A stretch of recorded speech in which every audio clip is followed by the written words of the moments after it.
Greetings, beloved. Thank you for joining us today. Have you ever wondered why so many women are not equipped for marriage? It's because being a woman does not make you a bride, no more than being a woman makes you a mother.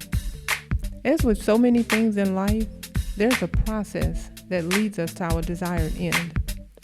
If your desired end is to be a bride according to biblical standards, then you have tuned in at the perfect time.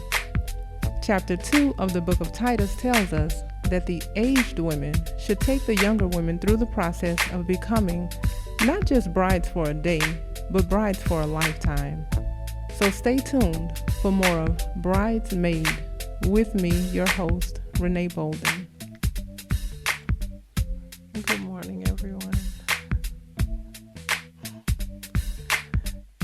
It is great to see you all, and we are going to jump right into this discussion and get started here. I hope everyone slept well. I missed you all last week, and always excited about, kind of what little nuggets and tools the Lord is going to give us to grow by. That's the way I think about it when we're having these discussions. Of course, a lot of times I don't get a whole lot of notes in advance. A lot of things I'm getting as I'm talking, and I'm always thankful, always thankful to the Lord for the tools that He give us to be victorious.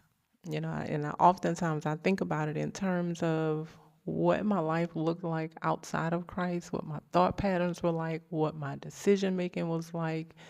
And I'm grateful for the guidance, even though sometimes, when we're getting corrected in our mindsets and things like that, it can feel uncomfortable to the flesh because sometimes you're like kind of beating yourself up on the inside thinking, man, I was so stupid. Like, why was I thinking this way or whatever? But the victorious results that you get after you accept the wisdom and after, we allow the Lord to change our minds, to me, it far outweighs that feeling in the moment that I might feel, like uncomfortable or something like that. It has so much more weight.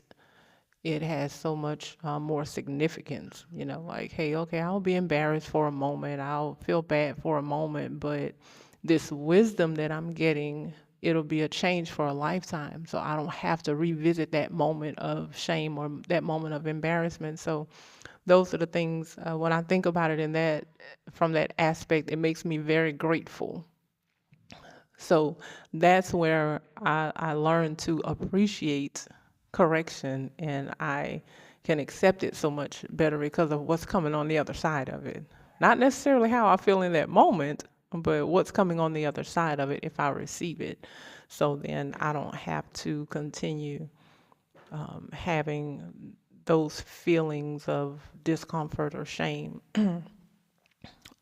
again, concerning whatever that is. And just kind of feeling it also gives us a certain level of confidence, when you're on the right track versus kind of what I've explained before about the way I was in relationships. It's like, okay, so I know I'm the common denominator.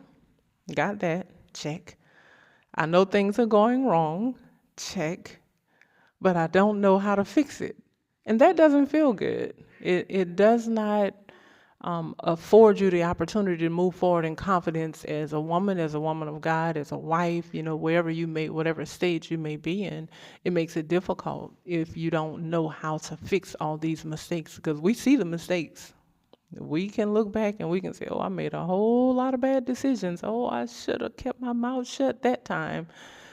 And then we get to the place where it's like, okay, I want to fix this. I don't want to keep being this person. I want to be different. I want to change. And so again, we get to the place where the Lord is giving guidance. And this is where, yes, no, correction doesn't feel good. And I think most people would agree that it doesn't, but the result feels good because I don't have to keep making those same silly mistakes that I've made in the past. I don't have to keep revisiting that. And so, again, it makes me very, very grateful to receive the correction, to receive the guidance, to receive just a renewed mind, about life, about being a wife, about, just walking with the Lord and whatever that might look like. It really makes me very, very grateful, because, again, the victorious outcomes that I see on the other side of correction far outweigh those moments, where I just might feel a little uncomfortable or maybe very uncomfortable. Those, whatever it might be. So I appreciate these times that we have together, these discussions that we have, because I myself get so much out of it. So today I want to talk a little bit about something that's really, really important. And this is, we use the term, having balance a lot. We've talked about that in different discussions, different fellowships and things like that, from different aspects about, just having balance. And that's one way to look at it, having balance, not being one dimensional, not having tunnel vision, those types of things, just that whole thought pattern of understanding that life comprises of so much, and it is important. We talked a couple of weeks ago about, or maybe a few weeks back, I don't know, about structure and what all the Lord put on the inside of us and how we have to develop those different things, being a wife, being a mother, being a nurse, being a cook, being a gardener, being so many different things that the Lord has put in, a great organizer and things like that. All these things that the Lord put in us. And one of the things in talking to different sisters, just from many different places over the course of time, one of the things that I have found is that some women, well, not some, I mean, I guess all of us have these our strong suits, and we tend to lean more toward that. And this is just kind of a recap of that, and we tend to lean towards that, but it doesn't mean that because we have these weaknesses that we're not supposed to develop those things, right? We're comprised of more than one aspect. In other words, yes, I might be an absolutely great cook, but I better learn how to do laundry, and I better learn to master that thing. Right? That's just a part of my responsibilities, maybe just a part of my life, whatever that looks like. And one of the things that we want to talk about, I guess, from a different aspect, is relationships with people. We have different people in our lives for different reasons. We have different relationships with people, and then when you think about it, we have our husbands, or that male authority. That's one dynamic. We have the relationship with our children. We have a relationship with our family. That's another aspect. We have friends who are, it could be biological family who are friends, or non-biological people who are friends that we're friends with. We have relationships, business relationships with people. And it can be something as simple as, yesterday I was about to walk into a grocery store, and there was an older lady. She probably looked like she was about 70 years old. And then there was a young girl who looked like she might have been 18 years old. And the older lady asked her, she was like, "Are you coming to work, or are you getting off?" And she said, "Oh, actually, I'm just stopping by to visit somebody." So I gathered very quickly that she was an employee at that grocery store. But not only was she an employee, but she was an employee that 70-year-old lady apparently got to know well enough to know that she worked there, and they spoke, and because the lady went on to say, "Oh, I missed you, like whatever day, yesterday or day before you weren't here, I missed you." And she was like, "Oh yeah, I miss you too, and I'll be back," whatever day she goes back to work. So they had developed a relationship. Now, of course, she's working, the lady is a customer, but apparently they developed some type of bond at the register when this lady is checking out, So again, we have business relationships with people. And what I'm saying in this is that we have to learn how to deal with people based on the relationship that we have with them.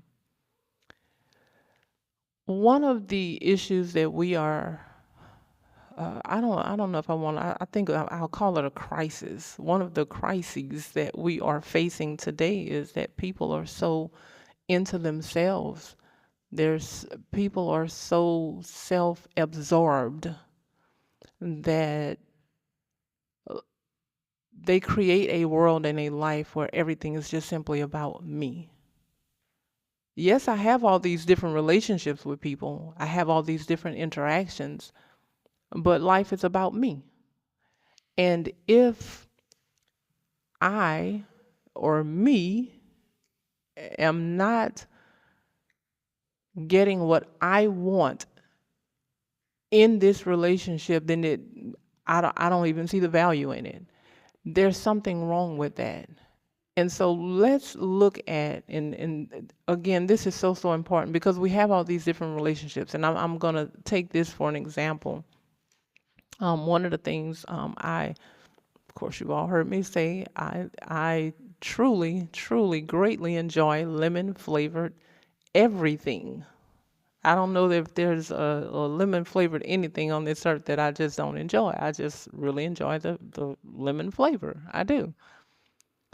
Now, I have run into some people who don't enjoy it. They don't like the tartness of it.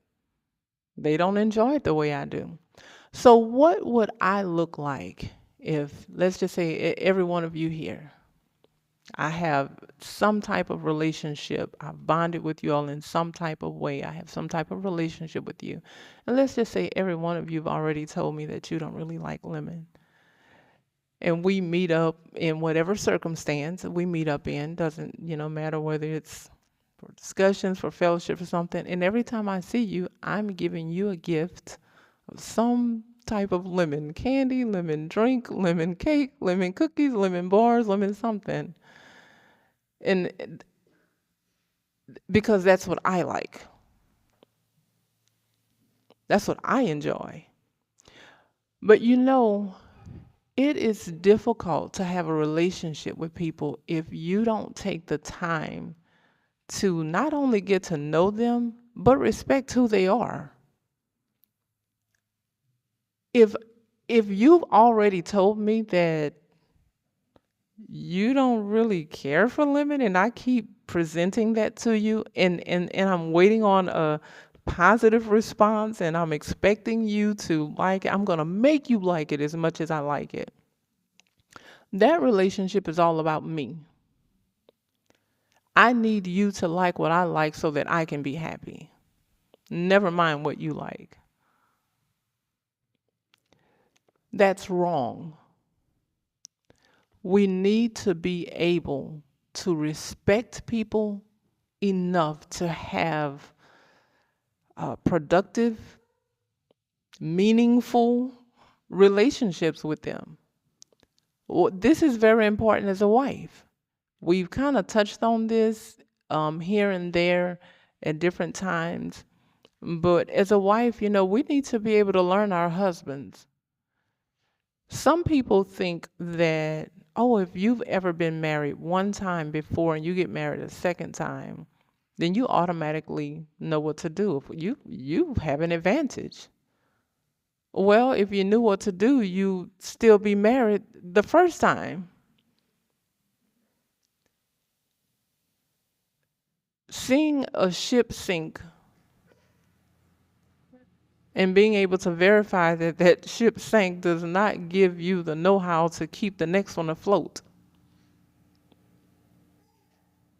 So as wives, we have to get to know our husbands. We cannot think, oh, I've dated 10 other men. Men are all the same. I know what they want.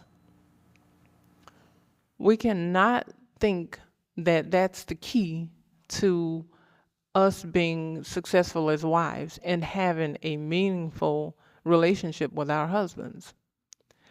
Honestly, if you've been with your husband for more than 5 years, you can't even think that, well, I already know him. You have to grow with people. People change, situations change, circumstances change, and you have to know how to continue to get to know people. So as a wife, we have all these aspects of even marriage. We can talk about that just for a moment because we have to learn to respect who we're with, who we're in a relationship with, what the circumstances are, and not try to create this world where everything is just about me. I want it this way, and so I'm going to do whatever it takes to get it this way. We have to be able to be more flexible is one way to say that. Be more flexible in our thinking, in our thought pattern, in our love walk, in our perspective of life and of people that we're in relationships with. So let's say, and I'm gonna use myself as an example. So of course I'm married, so I have my marriage to deal with. Of course, now we have a grandchild who's a child for us. We have this child, and then we have grandchildren who come and visit. So one of the things that I absolutely have to do is I have to maintain order. I have a component of life that's there all the time, which is Claire. And then when we have grandchildren that come in to visit, that's just a temporary thing. But I still have to maintain order with what goes on every day. I have to know how to combine those two worlds very quickly. A lot of times they're only coming for a weekend. That can be quite the challenge to make sure, okay, you're only here for a weekend and I have these things going on and I have to kind of integrate you in and then take you back out and and get you back home. And this is the point that I'm making. I can't stop being a wife to my husband. I can't stop being a mother/grandmother to Claire just because I have weekend guest family coming in. I have to be able to make sure all of these things are still working. And guess what? You all know that when our other grandchildren come in town, we still do bridesmaids, right? In other words, I can't cut off one part of life to put attention on another part of life. I can't say, oh, well, the grands are in, so I just want to enjoy them. So you all are going to go on hold. Let me put you on hold and we'll pick up next week with the discussion. And, Lord, you can speak to me next week and tell me what you want to say.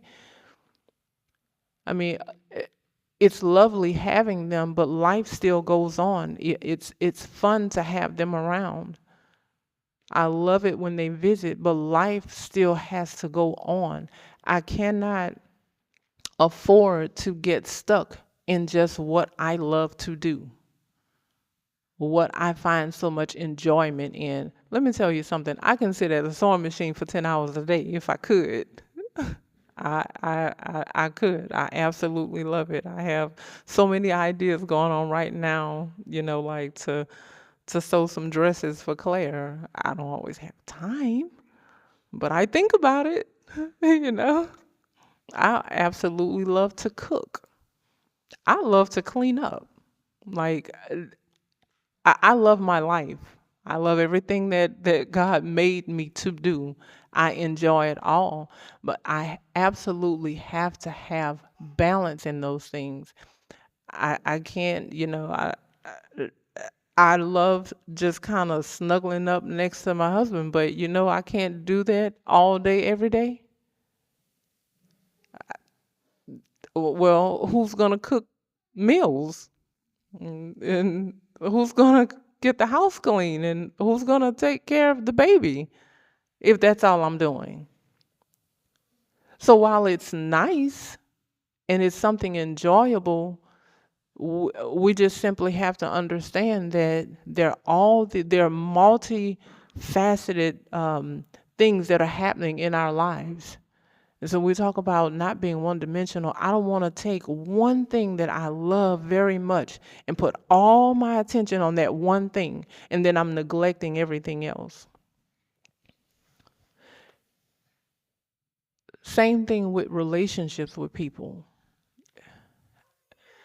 I think I've said this before. One of my friend Nicole, that we've been friends since sixth grade. One of the things that I truly appreciate about our relationship is that we understand and respect that we have lives outside of each other, and it does not affect how close we are, how much we care about each other, each other's families, how much we love each other.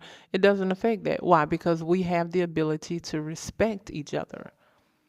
When sometimes we both said it to each other on both ends. Oh, I'm sorry, it's been too long since I've checked on you. Oh, I understand you have a life outside of me.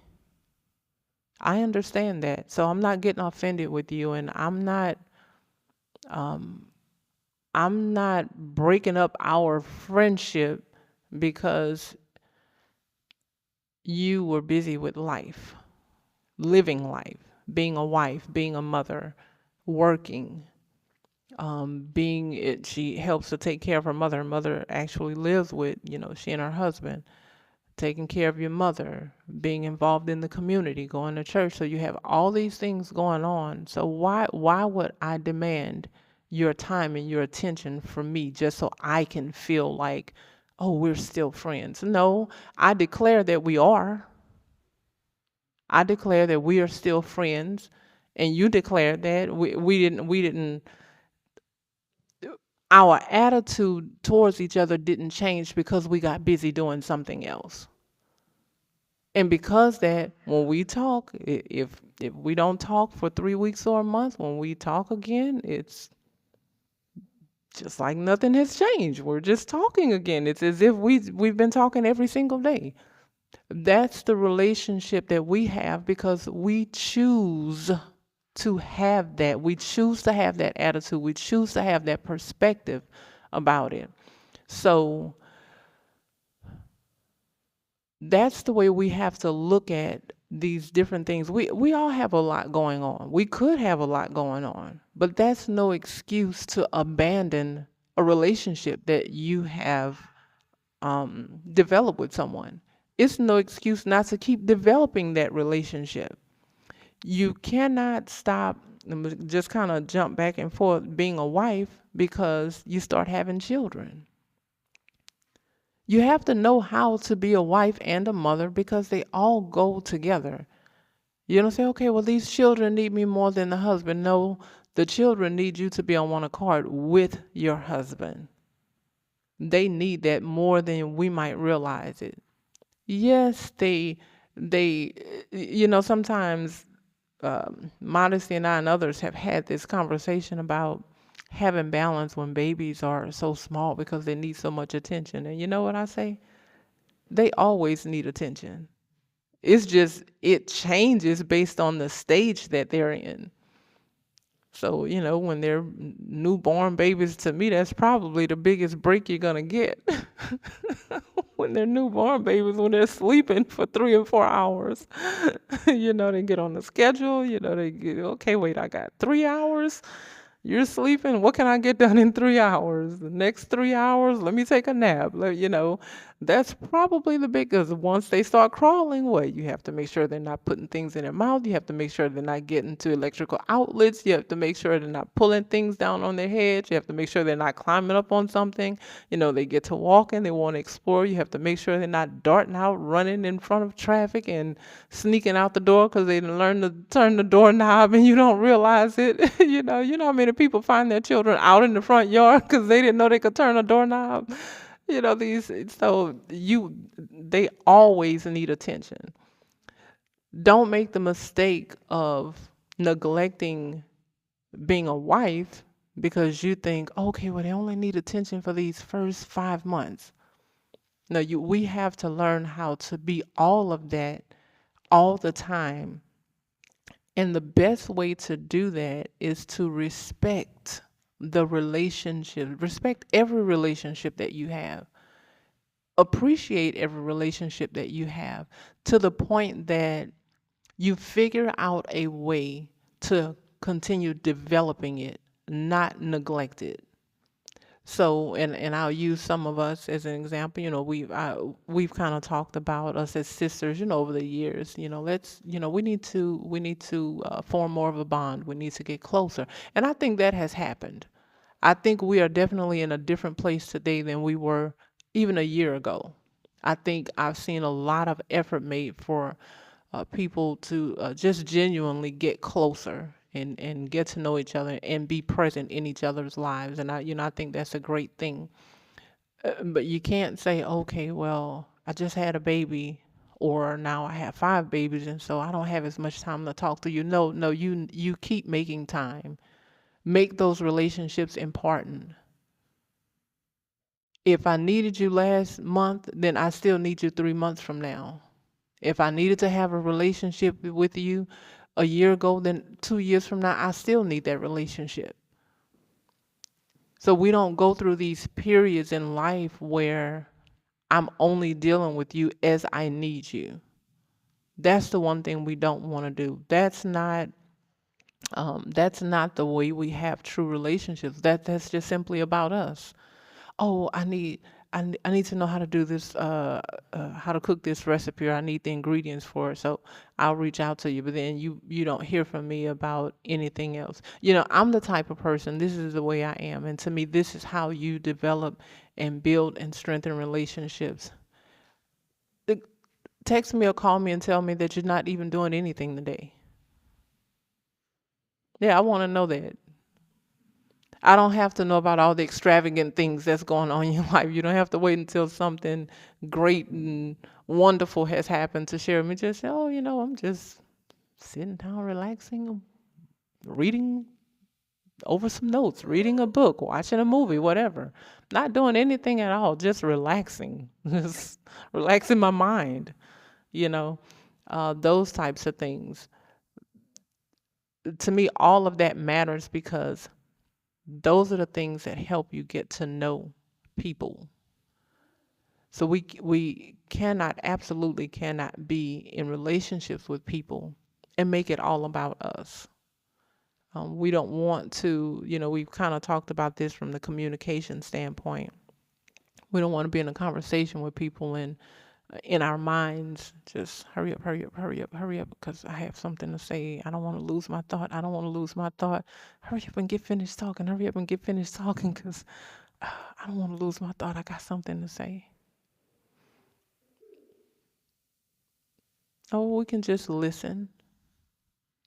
Listen to get an understanding. Listen to learn the person that we're talking to, especially when we're talking to our husbands or he's talking to us. Not listening to respond, but listening to get an understanding. Sometimes when I'm in a conversation with my husband, he may be talking and, I don't want to interrupt him. I have a thought and I'll just say, I'll be like, and I do this with other people too. I'll just say, a quick prayer, Lord, if this is important for me to say, bring it back to my mind when it's time for me to speak. That's all. Sometimes that happens when I'm here. Something to come to my mind early on, and it's not necessarily time for me to say it, and it might completely slip my mind. I just be like, Lord, just bring it back to my mind if it's meant for me to say it, and that's all. But we have to learn to be respectful and appreciative of the fact that people even want to be bothered with us. I don't say that I've been the kindest person all of my life. I don't say that I've been the friendliest person all of my life. There's some people who really put up with me through my growth process. And that's the way we have to see things. Everybody has a stage of growth that they're going through. We don't know when we might meet them in life and where they might be. And so we have to learn to appreciate people where they are. And again, this also includes a wife to a husband. sometimes, wives, especially if you've had a father in your life growing up, wives can make the mistake of wanting their young husbands to be where their old fathers are. And, as we've stated before, I'm just going to state it again, and I hope this really helps somebody. That is an unrealistic expectation for you to expect your 25-year-old husband to be where your 50-year-old or 60-year-old father is. Where your father is at 60 is not where he was at 25. And we just have to simply wait on that for them to go through different things, because it's situations and circumstances that we go through with the Lord that help us to grow. We don't just, everything don't just get downloaded to us overnight and then we just become this mighty super woman or man of God. No, we have to go through some things. And that's really just the bottom line. We do. We have to go through some things so that we can grow and we can look back and say, oh yeah, I can remember when I faced a situation like this in the past and I responded this way. And now the Lord helped me and I've grown and I've responded differently. But you have to go through things to be able to see that about yourself. Oh, I had a different response. Thank you, Lord. I reacted differently this time. Oh, Lord, I appreciate it. But it's a growth process. And so that's another aspect of us developing, maintaining, and strengthening relationships with people. Understand that everybody just may be in a different place in their growth process, whatever that might be. So you heard Apostle Bolden say, talk about the story about him with the cheesecake. His brother loved making cheesecake and he would sit there and eat it and he could not wrap his mind around cheese and cake. Like, no, I'm not there yet because I don't like cheese like that. That's all he could think of. But eventually that became his favorite dessert. So what? Because I like cheesecake and you don't, we can't be close? And oftentimes that's what we do to people. We're supposed to be bonding. We're supposed to have relationships with them. We're supposed to be strengthening these relationships. But because we're so self-absorbed and I'm so into what I like, I simply can't even appreciate you. We should not be the type of people who have to wait until somebody come around and do things exactly the way we do them before we have a bond with them and a relationship with them. We should not be the type of person that, oh, you have to like all the foods that I like before we can go out to eat together. We should not be the type of people who are waiting to create clones of ourselves before we can get along with people and before we're willing to have a relationship with them. That's why it's so important for a wife to get to know her husband, because wives and husbands are different. Why? Because men and women are different. You do not want a husband who is just as emotional as you are. You do not. I can tell you, as I think naturally, so the Lord designed us women to be attracted to very manly men who are very confident in their manhood. And with that comes a man who's not crying on your shoulder all the time. He's not pouring out his emotions to you. So don't try to get your husband to have all these conversations with you for hours and hours every day. That's not realistic. That's not the way men operate. So if you can't get close to your husband because you can't force him to open up to you all the time, you can't force him to share his feelings with you. That just sounds so ridiculous. Like, I'm telling you, you are not going to respect and love a man who does that. That is going to seem too much like the sisterhood to you. You're going to put him on your level and you're not going to see him as a man. So don't be disappointed when that doesn't happen. Don't be disappointed when you can't get him to just talk to you for hours and hours and hours and hours a day. I want you to think about how most men are. When they go into the store, what do? I know what I want. I'm going to get it. I'm getting out. That's the way they are with conversations as well. I know what I want to say. I know what I want to hear. We're done. Moving on to something else.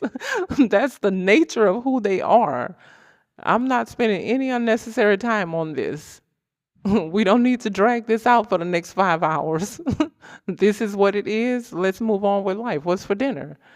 And so we have to learn to respect that about our husbands. We have to learn to respect that about people in general. Take the time to get to know people. Don't make life all about what you like and what you want and shut out everything else. This also, kind of another, I guess, aspect of this I think about is responsibilities. All of us have some level of responsibility somewhere. So you have the relationship, you have maybe the relationship with your husband or your male authority, where that's more of a relationship of accountability. At the very least, it's a relationship of accountability. You have the relationship that you have with your children or whoever you may be responsible for, and that's going to be a little bit of a different dynamic there. That's one relationship that comes with responsibility. But then we have other things in life that we're just simply responsible for doing, whether it's, keeping appointments, organizing things, keeping the atmosphere of the home, all these things. But what happens when and this is really important for parents, it is important because people make the mistake and they get stuck under this umbrella of let the children be children. Let's make sure what it's a very specific saying that I'm thinking about. Um, we don't want them to grow up too fast, but we still want them to mature. So there's a balance in that. Let the children be children, yes, but we can't keep them children. We have to prepare them to grow. And so this is important for us to understand why when as our children are growing up that we not only allow them to have fun, but we have to allow them to have some responsibility that's fitting for their level, whatever age they are, what's appropriate to them. Claire is 19 months, and when she drops things on the floor, she has her toys down there. I say, "Hey, Claire, pick that up. Give that to me, please. Please give that to me." And she picks it up and she gives it to me. Well, as she gets older, that type of thing will um, develop into her picking up her things and then putting them back in the spot where they came from. And then maybe as she get a little older, it might develop into something else. Eventually she'll be washing dishes and, all these other things. Of course, obviously, I'm not going to have her trying to wash dishes now. But at the very least, I can teach her that you had a chance to play with these toys, and now you can pick them up and give them to me. There are times when I allow her to just walk around and she play and do, whatever she plays, and that's to expend energy. And then there are moments throughout the day where I make her sit down. Why? Because she has to understand that life is not all about just me having fun. We have to create this balance in our children so that when they become adults, they can be more balanced and not just one dimensional. Oh, all I want is fun, fun, fun, fun, fun. All I want to do is fun. I have fun, have fun, have fun. Now Claire is starting out, I think she's on the verge of understanding the concept, but she's starting to do this. Not quite there, but she has to be taught that okay, you're not going to be able to just talk From the time you wake up until the time you go to sleep, you're going to have to be quiet at times. You have to learn to be quiet when somebody is talking. You have to learn to be quiet when somebody's on the phone. You have to learn to be quiet. Maybe if we're watching something, you have to learn to be quiet when there's a sermon being preached. You have to be quiet when somebody else is talking. And they have to be taught that. That's, just another aspect of having balance. So it's important for us that, as parents and as adults, that we don't lean more towards doing all the things that are fun and let go and neglect the things that, okay, well, that's sitting down being quiet isn't fun. Well, we better learn to do that. Let me tell you all something. And thinking about what I'm about to say is a little bit embarrassing, but I am going to put myself out there. When my husband and I got married, sometimes he'd be sitting in the living room and I'll be like, "What's on your mind?" And he would say, "Nothing." And I was like, "How is that possible?" What do you mean? I literally, I kid you not, I didn't understand that. Why? Number one, because I was a busybody, I always had something on my mind. What's next on my to-do list? What do I have to do? What didn't I do? How can I do this better? What do I have to do tomorrow? What do I have to do later? I always had something on my mind. And so when he said to me on several occasions, nothing, just I literally could not understand that. And I sat one day and I said, let me try this. Let me try to not have some, because I didn't understand. I simply did not understand that. I kid you not. I was an adult. And I simply did not. What do you mean nothing? How is that even possible? Like there's so much going on in life. How could you not? But what I came to understand, he was just relaxing his mind, just being still and being quiet and giving the Lord a chance to speak to him. And I had to learn how to do that. As an adult, I had to learn how to do that. So what I'm saying to you, give your children an advantage and teach them how to do that now. Don't let them talk all the time. Don't let them move around all the time. Let them sit and be quiet and do nothing. They don't have to have a book in their hand. Literally can sit and be quiet and do nothing. Now, obviously, at Claire's age, I can't, I would not reasonably expect her to sit and be quiet and do nothing for one full hour. I might do that for her in 15-minute increments. Nothing. You don't have anything in your hand. You're not doing anything. You're not eating. You're not fiddling with it. Now, of course, I can't stop her from finding a string on her dress and fiddling with it because children will do that. But me not just giving her something to entertain her, because what I found out about a couple of our older grandchildren, I have to remind them at their ages, you all are 7 and 8 years old. You should not need attention every moment of every day. That is ridiculous. But that is something that has to be taught. We have to teach our children that the world does not revolve around them. That, you know what, we're still okay if you're not in my face for 2 hours. If you're off in the room playing, I'm still here to take care of you. I still love you.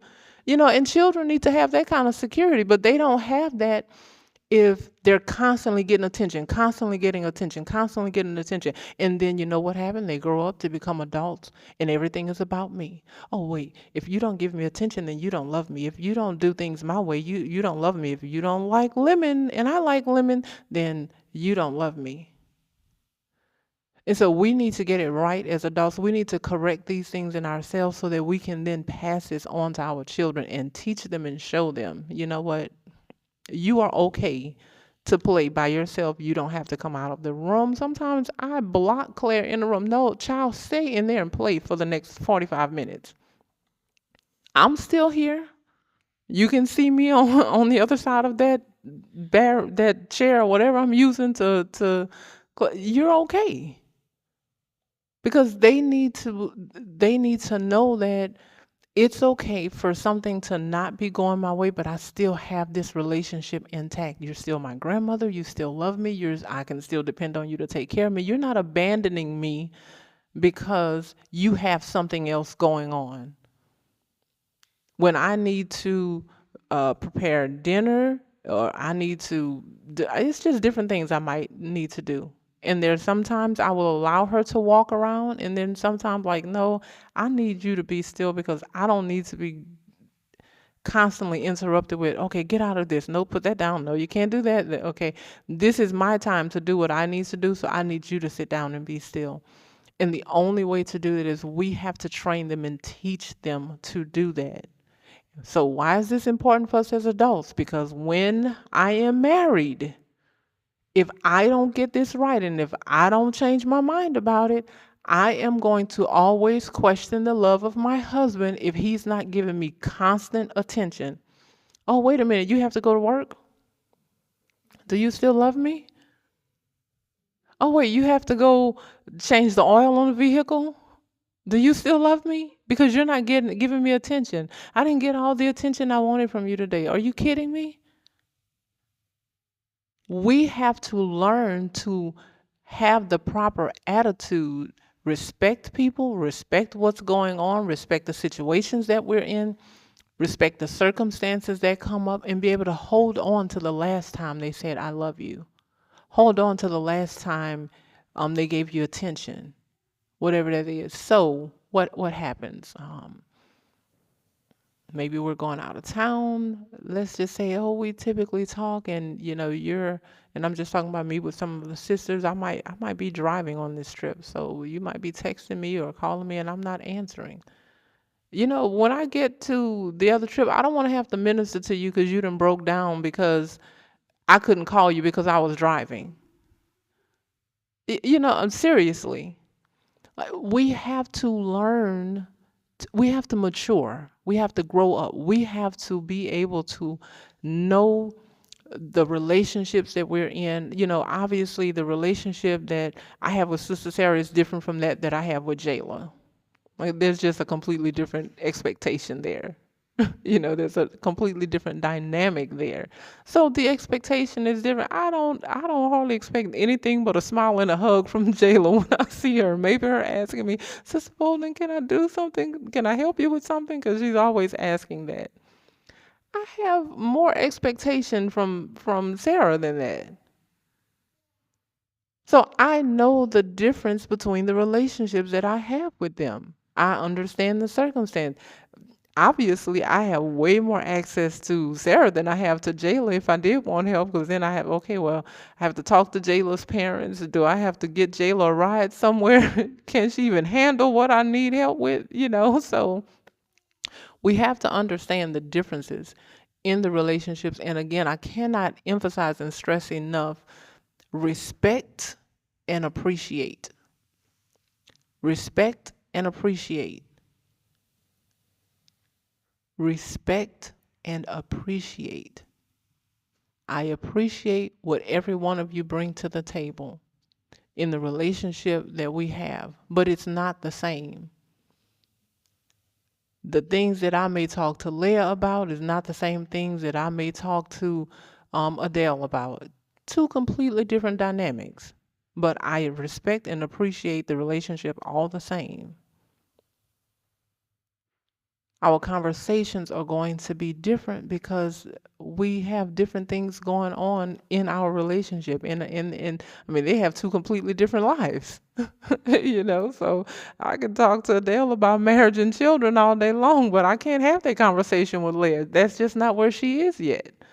That's just the reality. So we have to be able to. So what would it look like if Leah was, getting jealous? Well, you talk to Sister Pooja all sorts of things in her life. Well, Leah, you don't have a whole lot going on right now, sweetie. You just gonna have to wait your turn. We can talk about husbands and children when you get one and when you get some. So you can't compare that. What do I have going on, and is this a factor in our relationship? So obviously, that's a whole lot more. What do I have 5 children now? So we can talk about all 5 of the children and the husband, and we can be on the phone for hours just on that. And don't get Sister Pujo talking about canning okra.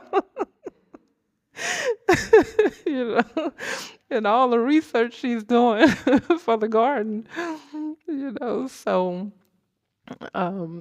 again, respect and appreciate the different things that we get from each relationship, and don't make the mistake. And if we have made this mistake, my thing is today, let's change it. Let's not be self-absorbed, and let's not be even selfish in how we have relationships with people. Let's not hinder the development of relationships and what could be strengthened because we're so focused on ourselves. Oh, well, I like this and you might not like it, so I'm putting up a wall. I'm not going to move beyond this wall because you might not like what I like. Or you, okay, so what? Do you know I've had people literally, and I think I may have shared this before. Somebody might suggest a restaurant or something from a restaurant and say, "Oh, try this. I really, really like this." Okay, and then I tried it and I don't really care for it. And they take personal offense to it as if they cooked it. Okay, I just simply have different taste buds. It didn't appeal to me the way it appealed to you. This is not personal, and it doesn't have to be. I promise you, I still love you. I just didn't like the burger from this place the way you did. I promise you, it can be that simple. We don't have to, again, that goes back to respecting and appreciate. Okay, I respect the fact that you were willing to try it, and I appreciate the fact that you didn't care for it. I just won't force that on you in the future. It really can be that simple. Make we don't have to build this world where everything is about me and what I like and what I feel and what I want to the point that we can't have relationships with people. Or we're damaging relationships, or we are neglecting relationships and different things with people because we're so self-absorbed and just so into what I like and what I want, and this is me, and this is about me. Let's not be that person. Let's not be the person as an adult. Say this might be the last thing, I'm not sure. But let's not be the person as an adult that we're showing our children that we're only enjoying life when we're doing something that we consider fun,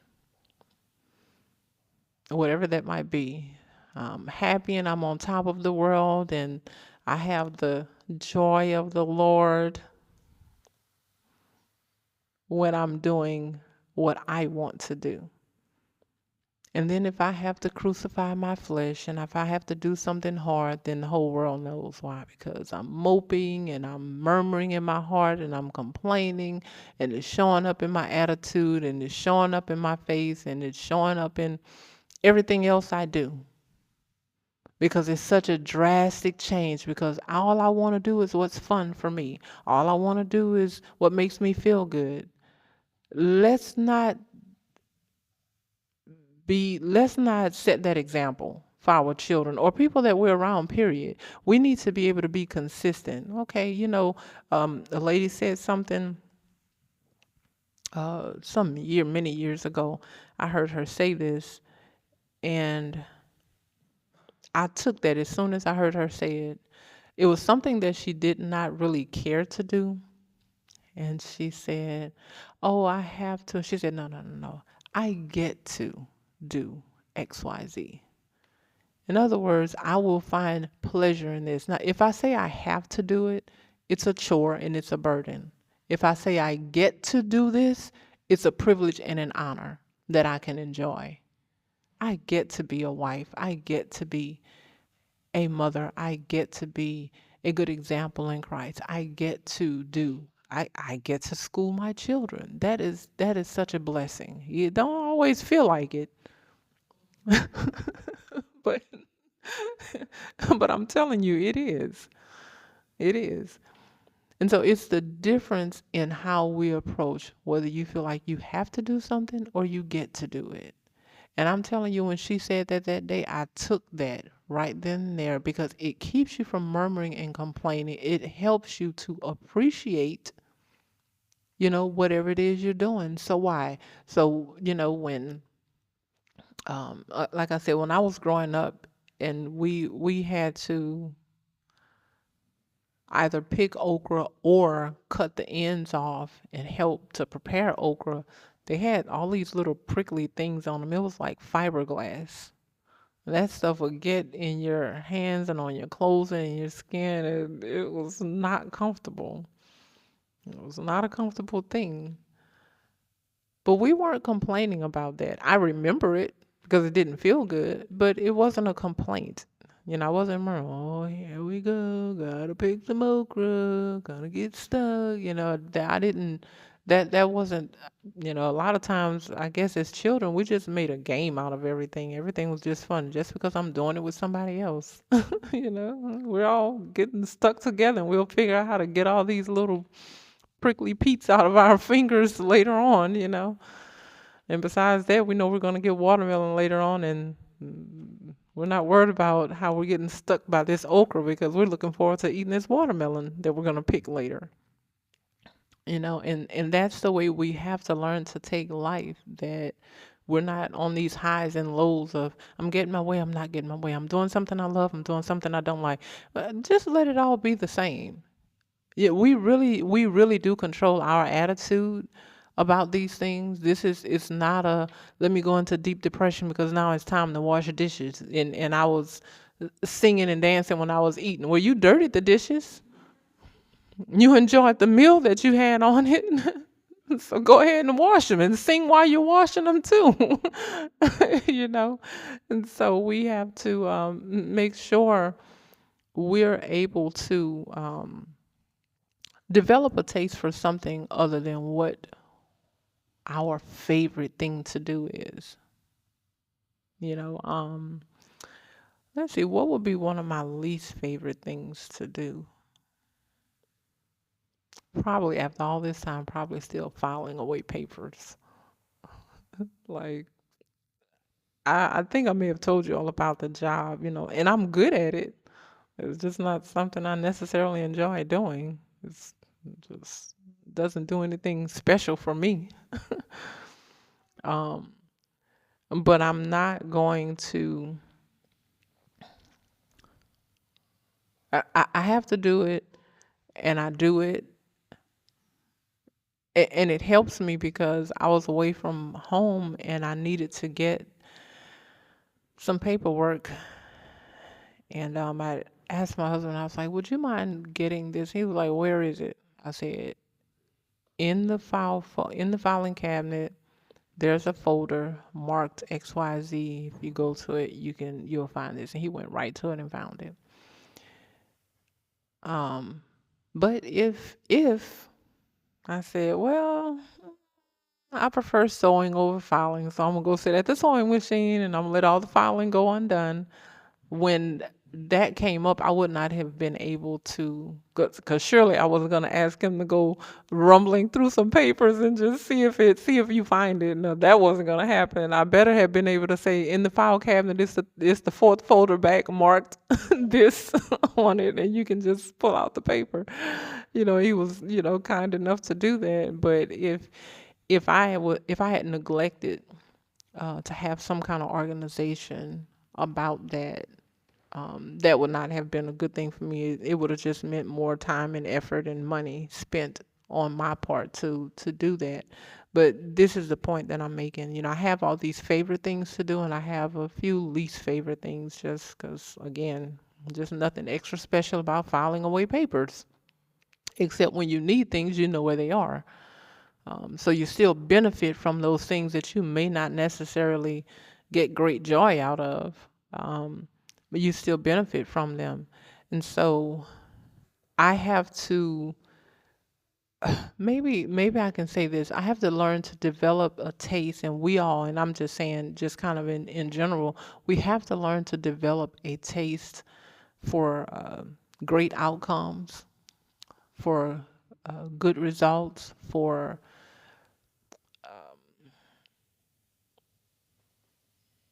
bonding with people, for having good relationships. We have to develop a taste for the outcome. Forget about the process. Don't put all the emphasis on the process. because learning to love to sew and appreciating the filing means I'm a more well-rounded person at the end of it. It means I can be balanced when it comes to taking care of my responsibilities and having fun. I can do them both. That's the end result of that. So I need to develop a taste for it all. I need to develop a taste again for the outcome. What is going to be the outcome of me not neglecting something? Some people, for whatever reason, some women still don't really particularly care to clean. That's a difficult concept, but you being a woman, but I pray that you get there. But if that's a struggle for you, and um that's something that you really haven't developed a taste for, I say develop a taste for it. But not only that, even the result of it. Why? Just being in a clean environment, I'm telling you, that makes all the difference in the world. Just it just feels better. To where thing I'm telling you, it's hard for me to sit still when when things aren't clean. It's like I need to get this straight. You know. But we can develop a taste for these things based on what the outcome is. You know, not necessarily. There's some things that I may never ever in my life, especially being that I'm already half a century old.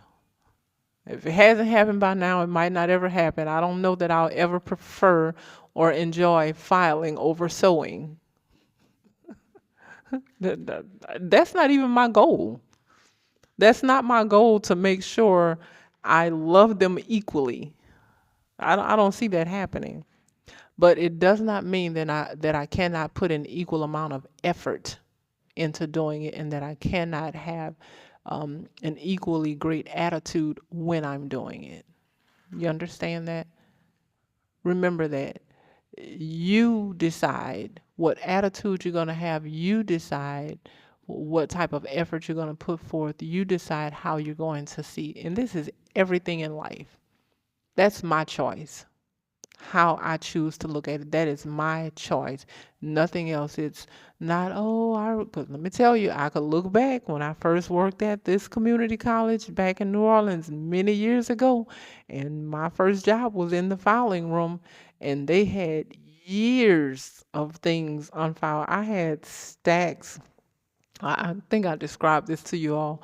I had stacks. It was probably, they were about this, what is this, about 5 inches stacks.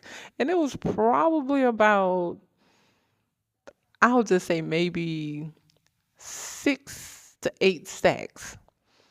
But it was mostly carbon paper. You know how thin those papers are? It was the carbon copy paper. This was not regular computer paper. This is the thin paper, because back then, people weren't using copy machines like that. We were still doing carbon copies where you had to pull a carbon sheet out and the papers had to be thin enough for it to go through. I know some of y'all don't know what I'm talking about, but so these were really thin papers that like you could see through. That's how thin they were. Flimsy pieces of paper that, so I'm sure that was like thousands. I'm sure there was thousands of paper, and it took me a full year to file all of that stuff. So I could easily say, I don't ever want to file another paper again in my life. But it taught me discipline. It gave me a chance to be alone and spend a lot of time praying and reading the Bible and singing songs. That was what I appreciated about that experience. I wasn't out in the open. I was in the back, the filing vault. I was new in Christ, and so I appreciated all that time. See, you respect and appreciate. There's always something good that can come out of it. So I was truly developing a taste for the outcome. What was my outcome? Yeah, I was getting the papers filed. They were really happy. Those people were so happy. They promoted me to another position after that. They were so happy about me getting that stuff because, people would come in, it's at a school. So the students' files needed to really be updated, but they were behind years on having their files updated So it was, if somebody came and they needed to, they couldn't just go to the file. They had to go sifting through all those papers to find what they needed for the students. It was a mess, but what was I able to get out of it? I was able to be strengthened spiritually because I spent a lot of time praying, meditating on whatever sermon I had heard that week, kind of reading the Bible in between, like when I'm taking breaks and things like that. So it provided me a great opportunity. But if I had been like all the people who had quit before me, because it was just like, it had a lot of people that quit that job. They were like, I'm not filing all these papers. If I had taken on that attitude, I would not have benefited the way that I did. I would not have found favor with those people. That's the same job that later on I was complaining about those wires hanging from the ceiling, and I'm better than this, and I don't expect me to walk under these wires. I think they had grace because I had spent a year in that filing room and got that, like I was, so I benefited from it. The process wasn't necessarily easy. Sometimes it felt like a daunting task to go in there and look at, like, man, it seemed like these stacks are just not dwindling. They seem to be increasing, which in essence they were, because we steadily were enrolling students and getting more paperwork in. But I made a choice about how I would view that. My perspective on that was my choice. And because I chose to keep it positive, I got something positive out of it. And that's where we are now in life. Whatever situations we may be in, whatever circumstances we find ourselves in, whatever relationships we find ourselves in, we have to make it a point to develop a taste for the full gamut of it. I can't just say, oh, well, it's wrong for them to expect one person to file 10,000 papers when I'm actually benefiting from it. So again, I was able to get time alone to meditate. So I wasn't being constantly bombarded with students coming in or the interruptions of the phone, none of that. I just had all this quiet time. I could meditate on the word. It taught me a lot of discipline. It taught me filing in a way that I never knew. I learned a lot about filing. It taught me to be committed. I didn't feel like I wanted to quit and say, what, let me just leave this for somebody else to do. And I say that at the level where I was because I had not dealt with anything like that. So I still benefited from that. And this is often what's going on. We're in relationships with people. We're living life with people. We're in situations and circumstances. We can make the mistake of pulling out the one piece of it that doesn't feel good, the one piece that we don't like, and throw everything else away and forget how we are actually benefiting from the relationship or from the situation and from the circumstance. And that's what we don't want to do. Just take it all. Develop a taste for every piece of it, the process and the outcome. Learn to love it, learn to appreciate it, learn to respect it. And again, like I said, we have a choice about what our attitude is. In everything that we do, we choose the perspective. We choose how we look at it, how we're going to see it, and ultimately in that we choose what our experience is. If I'm murmuring and complaining every day, I'm not going to enjoy whatever it is I'm murmuring and complaining about. And if I'm just choosing to take it all in, have a good attitude, and just simply choosing to enjoy it, that's what will happen. So I think I'm going to bring the discussion to a close with that. I pray that we really got something out of it, and I just want to give us this one reminder that, our presence and our purpose in this earth is meant to impact somebody else's life, and we decide and we choose whether or not we present something positive to them. We can truly present a positive experience if we want to. Most of all, I will say this more than anything else: let's live life outside of ourselves. We really need to practice doing that. If all of my effort, all of my attention, all of my talents, all of my money, all of my attention, all these things are focused in my home and in my family and on the people who are closest to me, there's something wrong with that. There's something absolutely wrong with that. And let me tell you all something. For somebody who might say, where am I doing service for somebody else? And if you came up with coming to clean the church on Saturday, let me just say this, I'm gonna repeat this. You're the ones using the bathroom and walking on the floor and sitting on the benches. So the only thing you're doing is cleaning up behind yourself. That's not a service. So don't count that. If you were, don't count that. That's like saying I'm cleaning up at home where you're the one dirtying up at home. So that's not it. And don't get me wrong, we appreciate it. But we're cleaning up behind ourselves here, so that's not a service that we're providing outside of ourselves because we're benefiting from this. So let's just make sure that everything is not turned inward, that we are actually that we actually have a heart and a mind. That's the first and foremost. That we have a heart and a mind to actually do something for somebody else that we're not benefiting from. Just simply, I'm telling you, if you've been there, if you do it, you know what I mean. There is great fulfillment in doing something for somebody else, not out of pride, but out of love, not looking for accolades, but just looking for a smile on their face. And you're not getting anything out of it. I'm telling you, there are a few greater feelings than, oh, yes, I feel like I have a purpose in this earth because of what I just did. Because I'm doing something for somebody else and not for myself.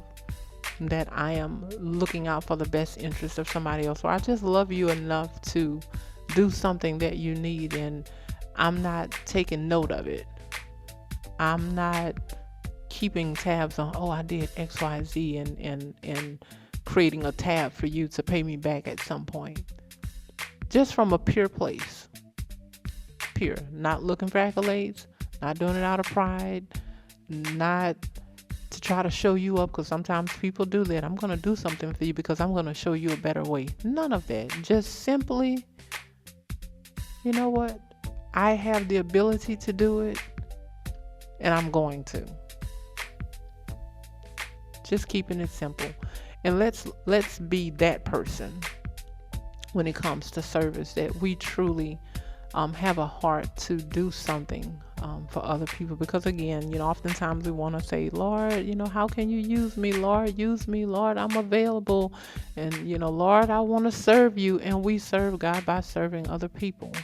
That's just the truth, because the Lord isn't walking in this earth every day. He's walking through us. So how I treat you is how I treat the Lord. How I treat people in general is how I treat the Lord. And that's the way we have to see it. So let's look for that in our hearts first and foremost. Is it there? And and if it's not there, let's just get there. Let's grow and mature to that place that we truly are living outside of ourselves, and that we are willing to serve in whatever capacity for the benefit of others. Let's go ahead and bow our heads and pray. Heavenly Father, we praise you and we thank you, Lord God, for this day. We thank you always for the opportunity to come together and discuss these things. And most of all, God, we thank you for the opportunity to grow. We pray and ask, Lord God, that these things will stay with us, Lord, and that you will be with us throughout this day, that you will lead and guide us in our attitude, in our thoughts, and in our deeds. In the name of the Lord Jesus Christ, we pray. Amen.